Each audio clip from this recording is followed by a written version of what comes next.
આજરોજ 14 જાન્યુઆરીએ લોકો પતંગોત્સવની ઉજવણી કરતા હોય છે, પરંતુ જૂનાગઢ જિલ્લાના ભેસાણ સેવાભાવી લોકોએ એક અનોખો સેવા યજ્ઞ કર્યો હતો। ભેસાણ ગામે આવેલા નારાયણ સરોવરના કિનારે આવેલા મુક્તિધામ સ્મશાનમાં સ્મશાન સમિતિ દ્વારા સ્મશાન સમિતિ તેમજ ગામના સામાજિક કાર્યકર્તાઓ સાથે મળીને ગામતળ અને ગામની સીમમાં આવેલા ખેતરોના સેઢા પાડે પડેલા સૂકા લાકડા એકઠા કરવા માટે ગામના લોકો પોતાના ટ્રેક્ટરો તેમજ પોતાની સાથે જરૂરી ઓજારો લઈને સેવા આપી હતી। ગામ અને સીમ વિસ્તારમાં કુલ 10 અલગ અલગ ટીમો બનાવીને લાકડા એકત્રિત કર્યા હતા, તેમજ બીજી 4 ટીમ બનાવીને આવેલા લાકડાને ફાડીને વ્યવસ્થિત ગોદામમાં ગોઠવવામાં આવ્યા છે।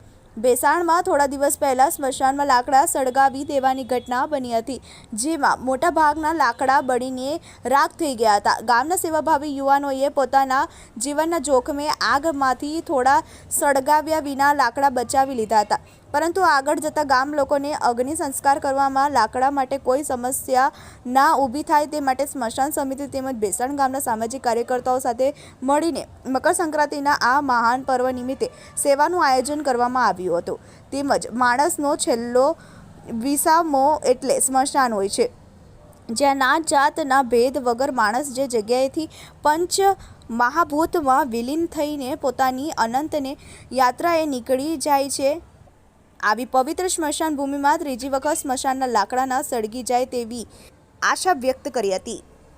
Bureau report, TV18 news.